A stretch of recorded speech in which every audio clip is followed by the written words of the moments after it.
Hi lawyers, this is me Mahad Miraj and I am currently a University of London LLB Honours second year student. In this video we will be solving a question for property law for the topic co-ownership. For further help I have solved out this question and I will put the file in the description below and you can read my answer to this question from there as well. So let's begin with the video. So here is the question and I want you to stop the video right here and read the question on your own and make notes preferably. First thing we need to do is pointing out issues from the question. Here are the issues which I have pointed out from the question. The issues, as you can see, are Alex's letter which carry her words of severance.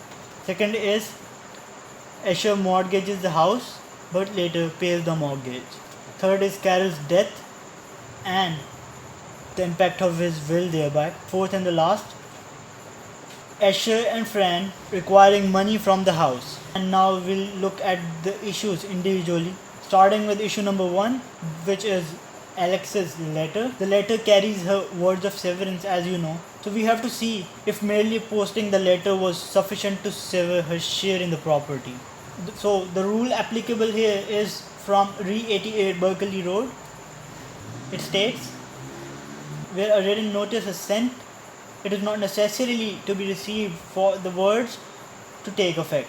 Section 196(4) of LPA 1925 states that notice shall be sufficiently served, that is, it is effective if it is sent by a registered post. Now we'll apply the rule we just discussed from Re 88 Berkeley and section 196(4) LPA 1925 to the present issue of Alex's letter. Applying Re 88 Berkeley Road, Alex's words of severance were effective when she posted the letter to the other co-owners. But what about the fact that she revoked the letter before the co-owners could read it? In my view, the court is going to deal with this as a question of fact, whether such a revocation should be considered or not. As far as I personally believe, the court is more likely to not consider the letter as sufficient to sever her share in the property. Also, only Alex knows about the letter. Why would she even disclose such a fact when it would be to her detriment?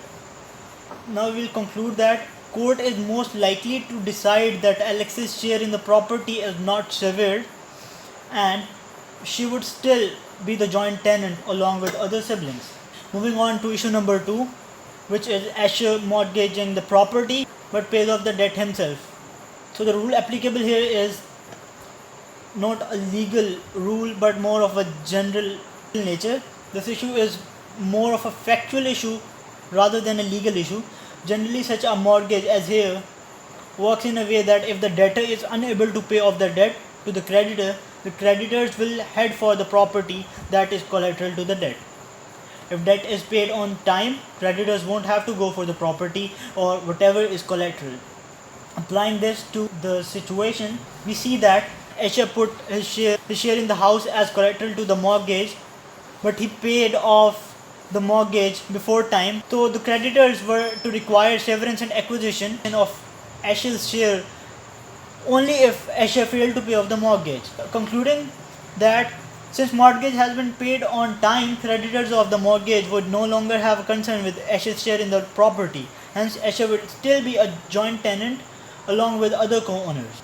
Issue number 3, Carol's share upon his death.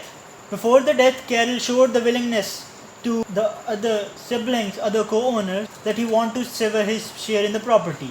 The rule from Gould versus Kemp is relevant here, which states that if a property has to be passed on to someone else, joint tenant must have brought joint tenancy to an end, and states that the right of survivorship takes precedence over testamentary dispositions. Furthermore, Re Keynes states that the severance cannot be by will.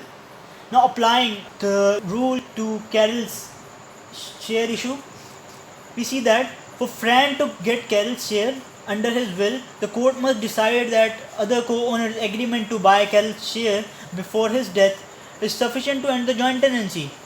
But there are no facts in the question which portray the magnitude of effect of Carol's willingness to sell his share and whether anything had been done or promised to show seriousness to that effect. But we cannot assume the facts, we just need to state the outcome in both alternative circumstances. So, if the court finds that joint tenancy is intact, applying Gould versus Kemp and Recane, Fran is unable to get Carol's share. It passes on to other co-owners under the right of survivorship.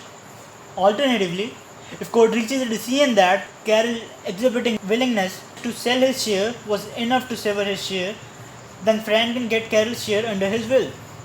For Escher requiring money from the house, the rule applicable is Section 36 of LPA 1925, which states that a joint tenancy can be converted into a tenancy in common.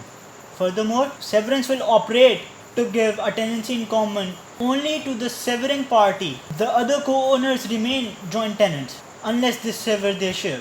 So applying the rule to the issue, we see that Escher can get his share severed and thus will become a tenant in common to the property. So in conclusion, Escher will now have a share in the property as joint tenant with respect to his contribution, that is 25%, where Alex, Boris and Dexter will collectively own other 75% as one share under joint tenancy.